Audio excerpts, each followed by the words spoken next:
Assalamualaikum warahmatullahi wabarakatuh. Perkenalkan nama saya Muhammad Haikal Aldrin, NRP 13/2017-099. Di sini saya akan membahas tentang motor listrik dan transformator. Nah, terlebih dahulu sebelum saya mulai pembahasan tentang motor listrik dan transformator, ada baiknya kita mengucapkan lafaz basmalah terlebih dahulu. Bismillahirrahmanirrahim. Nah, untuk motor listrik, jadi pembahasan awal saya akan membahas tentang motor listrik ya. Di mana motor listrik itu merupakan suatu alat yang mengubah energi listrik menjadi energi gerak ya atau energi mekanik. Nah, untuk motor listrik sendiri bisa kita lihat pada tampilan gambar ya.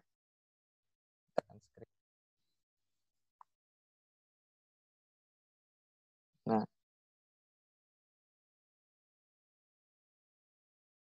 ini merupakan suatu gambar dari motor ya, dari motor motor listrik. Nah, ini merupakan suatu gambar dari motor listrik. Motor listrik itu pada dasarnya bekerja, motor listrik ini biasanya bekerja pada dasarnya bekerja berdasarkan adanya gaya Lorentz ya, yang terjadi pada komponen motor listrik, di mana arah gaya yang dihasilkan ini bisa kita tentukan berdasarkan kaidah tangan kanan. Nah, kaidah tangan kanan itu seperti apa sih? Atau jika kita contohkan seperti ini, kaidah tangan kanan itu. Kaidah tangan kanan dari gaya Lorentz itu seperti ini. Nah, ini untuk tampilan gambarnya. Ini merupakan kaidah tangan kanannya. Di mana untuk kaidah tangan kanan sendiri kita menggunakan di sini ada jari jempol, jari telunjuk, dan ada jari tengah di sini. Kita ketahui bahwa gaya untuk jempol itu merupakan ya, jempol ini merupakan untuk arus, sedangkan telunjuknya digunakan untuk medan magnet dan jari tengah untuk gaya magnet ya. Itu untuk kaidah tangan kanan. Jadi untuk motor listrik ini sangat diperlukan kaidah tangan kanan uh, untuk menentukan arah dari gaya medan magnet tersebut ya. Selanjutnya itu di sini ada uh, termasuk ke dalam bagian dari motor listrik itu ada stator dan rotor ya. Untuk stator dan rotor ini sendiri, nah kan di motor listrik kan terdapat dua komponen utama yang dapat membuat adanya pergerakan pada motor ya. Gerakan pada motor yaitu ada stator dan ada rotor. Nah, rotor ini merupakan bagian yang bergerak, yang berputar, sedangkan stator ini bagian yang diam, yang menghasilkan suatu energinya ya. Nah, untuk rotor ini sendiri merupakan suatu kumpulan lilitan kawat, sedangkan stator ini merupakan alat yang dapat menghasilkan medan magnet ya. Suatu alat yang dapat menghasilkan medan magnet. Itu merupakan perbedaan antara rotor dan stator ya, secara singkat ya.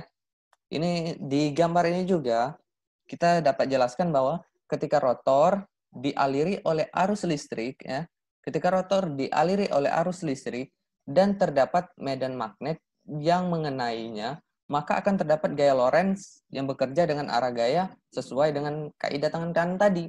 Kita perhatikan ya pada gambar. Kita perhatikan pada kawat pada sisi sebelah kiri ya, ini yang kita beri lingkaran ya, sebelah kiri arus mengalir pada kawat dan terdapat medan magnet dengan arah tertentu ya, dengan arah tertentu yang mengenai kawat sehingga akan menghasilkan gaya Lorentz yang mengarah ke atas ya, yang mengarah ke atas untuk perputarannya itu dia mengarah ke atas untuk medan magnetnya seperti itu.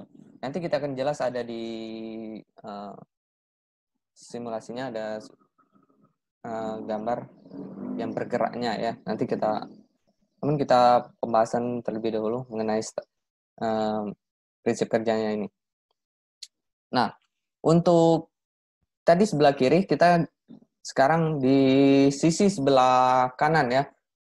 Di sisi sebelah kanan yaitu bagian sekunder ya. Di sebelah kanan itu arus listrik mengalir ke arah yang berlawanan.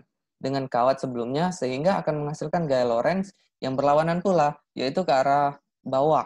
Jika kedua gaya tersebut digabung maka akan membuat rotor menjadi berputar. Jika kedua gaya tersebut kita gabung, maka akan membuat rotor akan berputar. Nah, gaya putar yang dihasil oleh motor listrik ini dipengaruhi oleh kuatnya arus listrik dan medan magnet yang diberikan. Nah, semakin besar kedua komponen tersebut, maka akan semakin besar gaya putarannya atau putarannya pun akan semakin besar. Nah, kita lihat di sini gerakannya. Sesuai dengan kaidah tangan kanan ya. Ini pergerakannya. Kita lihat ketika pada sisi primernya kawat bergerak ke atas, maka di sisi sekunder dia akan bergerak ke bawah. Sehingga pada rotor akan terjadi putaran. Ini ya dapat kita lihat di sini. Mungkin itu dari penjelasan singkat tentang prinsip kerjanya. Nah, jika di motor listrik ini terdapat dua sumber ya, itu AC dan DC untuk motor listrik ini sendiri. Nah, untuk motor AC dia merupakan salah satu jenis motor listrik di mana menggunakan sumber arus bolak-balik AC atau alternating current ya untuk arus bolak-baliknya untuk menggerakkan motor. Nah, di motor AC ini dibagi menjadi dua, yaitu motor sinkron dan motor asinkron ya di sini. Nah, kita lihat di sini. Untuk motor DC itu dibagi motor DC atau arus arah dibagi menjadi dua, yaitu penguat terpisah dan penguatan sendiri. Nah, kita akan bahas terlebih dahulu tentang motor arus bolak-balik ya secara singkat. Untuk motor arus balik yang pertama itu motor sinkron ya, di mana motor ini bekerja berdasarkan pada kecepatan yang tetap dengan frekuensi tertentu. Frekuensinya telah ditentukan ya. Motor ini memerlukan arus DC untuk pembangkitan daya juga dan memiliki torsi awal yang rendah. Sehingga sangat cocok untuk penggunaan awal dengan beban yang rendah seperti halnya kompresor ya. Itu untuk motor AC berjeniskan sinkron. Ya. Itu untuk motor AC bagian sinkron ya. Nah, sedangkan untuk asinkron sendiri dia dibagi menjadi dua di sini, yaitu menjadi 1 fase dan 3 fase. Ya, di mana motor asinkron ini merupakan medan magnet pada rotor motor ini diciptakan oleh arus induksi. Jadi medan magnetnya yang terjadi pada rotor motor ini diciptakan oleh arus induksi. Nah, di motor listrik sudah kita ketahui bahwa motor asinkron ini terbagi menjadi dua, yaitu motor induksi 1 fase dan 3 fase. Biasanya motor induksi 1 fase ini digunakan untuk peralatan rumah tangga, sedangkan untuk motor induksi 3 fase ini digunakan untuk seperti di industri yang memiliki tegangan dan arus yang lebih kuat lah, lebih tinggi seperti itu. Nah, selanjutnya di sini ada motor arus arah motor DC. Nah, motor DC ini merupakan suatu perangkat yang mengubah energi listrik menjadi energi kinetik.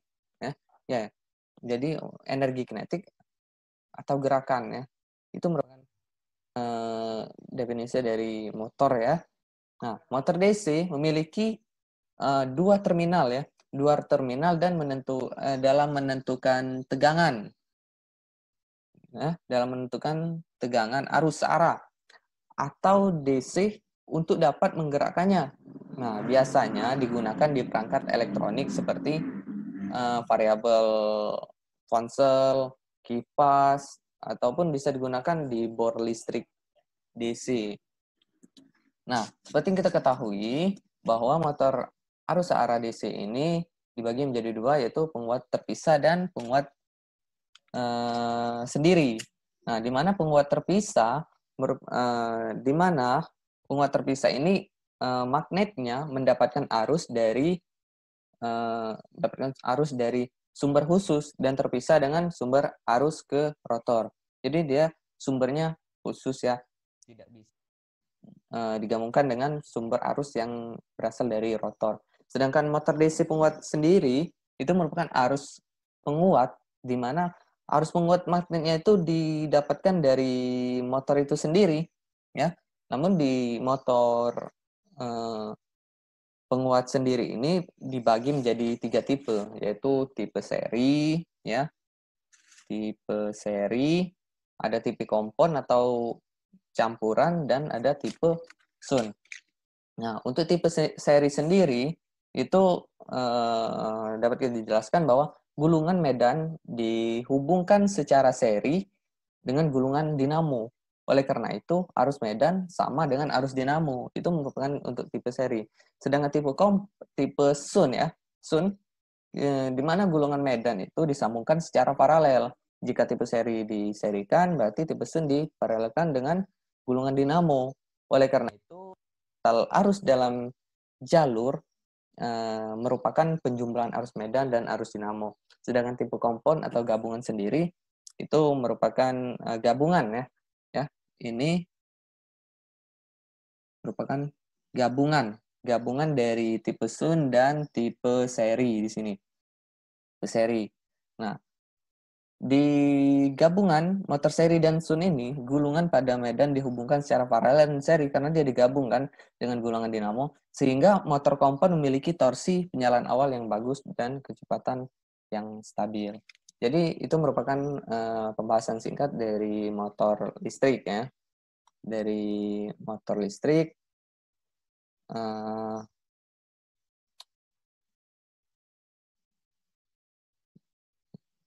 pembahasan singkat dari motor listrik kita dapat motor listrik. Jadi dapat kita simpulkan bahwa ini merupakan suatu alat yang dapat merubah energi energi listrik menjadi energi gerak ya. Itu merupakan definisi dari motor. Sedangkan motor listrik ini sendiri juga dapat kita bagi dua, yaitu ada motor listrik DC dan motor listrik AC yang telah kita jelaskan tadi, di mana motor listrik AC terbagi menjadi dua, yaitu motor sinkron dan asinkron, sedangkan DC ada dua juga, yaitu penguat terpisah dan penguat sendiri. Selanjutnya kita akan membahas tentang transformator ya. Ya, baiklah. Selanjutnya tentang transformator ya. Di mana seperti yang kita ketahui ya, transformator itu merupakan sering kita sebut dengan trafo, merupakan suatu alat listrik yang dapat mengubah taraf suatu tegangan AC ke taraf yang lain ya. Maksudnya yaitu seperti menurunkan tegangan AC dari 220 volt AC ke 12 volt AC, ataupun menaikkan tegangan dari 110 volt AC ke 220 volt AC. Itu merupakan definisi transformator ya. Nah, saat ini tegangan listrik yang digunakan di Indonesia ya, tegangannya sekitar 220 volt. Sedangkan yang diproduksi PLN di pusatnya lebih dari itu. Ada yang mencapai 350.000 volt, bahkan 765.000 volt ya. Kemudian voltasenya diturunkan sampai ke 220 volt sesuai kebutuhan di Indonesia, yaitu kebutuhan yang di rumah-rumah kita, yaitu 220 volt. Jadi itu transformator ya yang digunakan di Indonesia, yaitu untuk rumah-rumah yaitu 220 volt. Nah, untuk itu kita lihat di sini untuk lebih jelasnya bentuk trafo. Ya.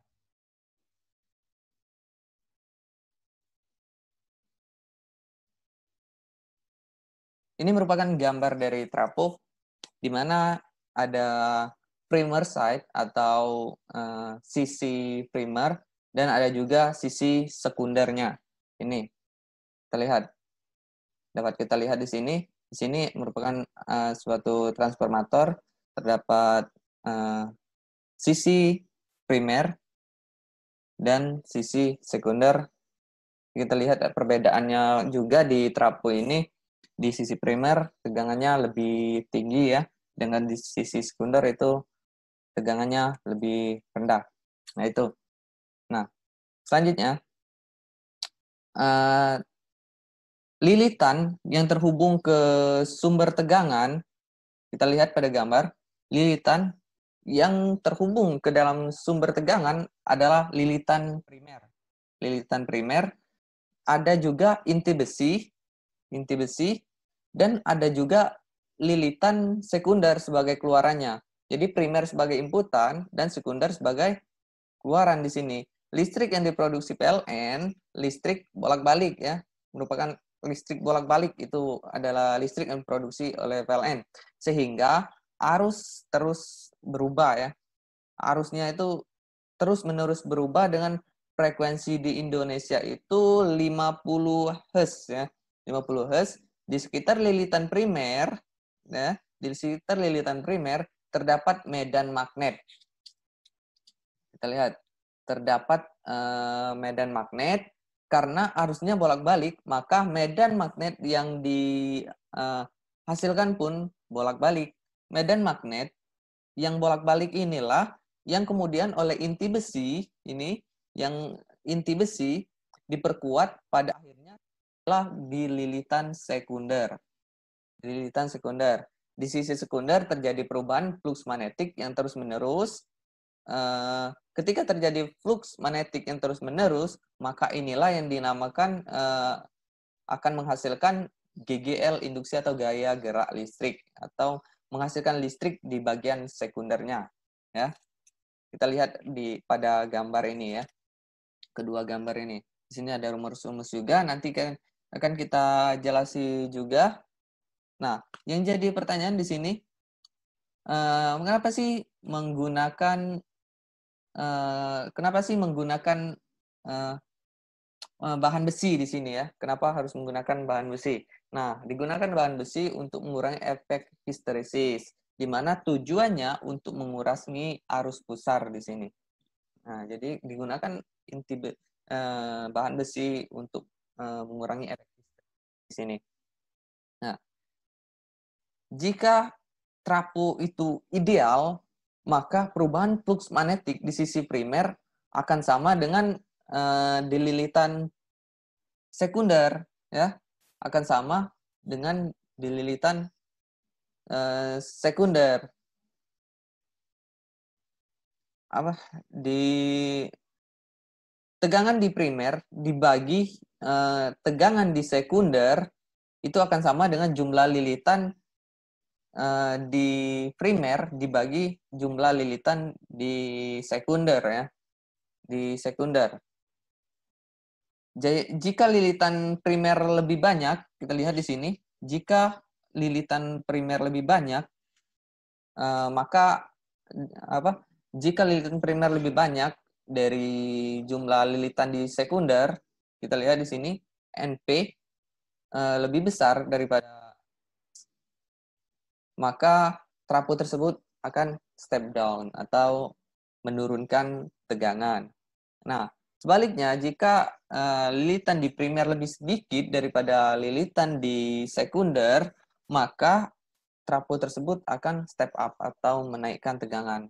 Atau kita bisa simpulkan NP lebih kecil dari NS ya. N itu lilitan, dan P itu primer, dan S itu sekunder ya. Dapat kita lihat juga. Nah, jika kita artikan bahwa lilitan di primer ya, lilitan di primer lebih kecil daripada lilitan di sekunder, itu sama saja seperti tegangan di primer lebih kecil daripada tegangan di sekunder ya. Begitu trafo step up ya. jika lilitan di primer lebih besar daripada lilitan di sekunder, maka itu sama saja seperti tegangan di primer lebih besar dari tegangan di sekunder. Nah, di sini kita lihat ada gambar trafo dan rumus-rumus juga.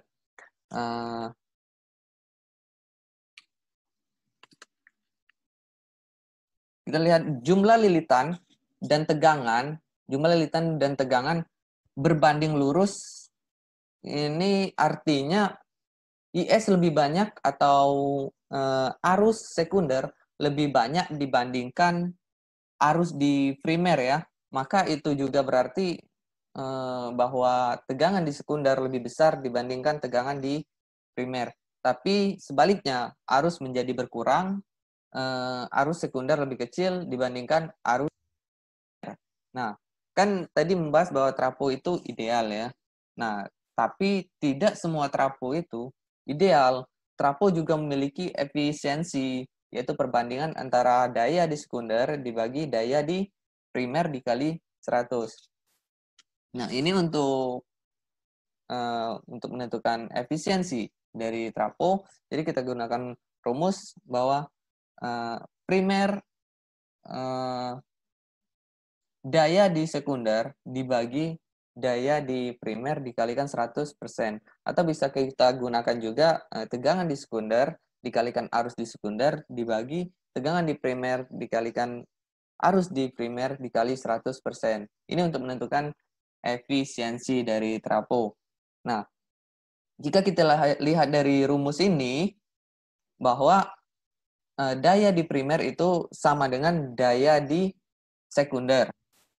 Tegangan di primer dikali arus di primer sama dengan tegangan di sekunder dikali arus di sekunder. Berarti sama, ya. Sama halnya dengan ini tadi. Kita lihat di sini ada tegangan di primer dibagi tegangan di sekunder sama dengan lilitan di primer dan lilitan di sekunder. Di sini kita menemukan bahwa tegangan di primer dibagi tegangan di sekunder sama dengan arus di sekunder dibagi arus primer. Itu sama dengan arus di sekunder dibagi arus di primer. Jadi dapat kita gabungkan rumus yang tadi menjadi tegangan di primer dibagi tegangan di sekunder sama dengan lilitan di primer sama dengan lilitan di sekunder. Nah, itu sama juga dengan arus di sekunder dibagi arus di primer. Jadi itu pembahasan sekilas tentang trafo. Nah, jika trafo sendiri banyak jenisnya ya. Jika kita melihat untuk trafo sendiri jenisnya banyak. Ada trafo daya, ada trafo tegangan, ya. Itu memiliki fungsi-fungsi yang berbeda-beda. Jika dilihat di penggunaannya, trafo-trafo tersebut memiliki fungsi-fungsi sendiri sampai ke jika di dalam ketenaga listrikan, yaitu kita ambil contoh saja PLN dari ratusan ribu volt bisa diturunkan menjadi 220 volt ke rumah-rumah. Jadi trafo sangat berguna untuk menaikkan dan menurunkan tegangan di sini. Ya, mungkin sekian pembahasan materi dari trafo dan motor. Lebih dan kurangnya saya mohon maaf. Kepada Allah saya mohon ampun. Saya akhiri. Wabillahi taufiq wal hidayah. Wassalamualaikum warahmatullahi wabarakatuh.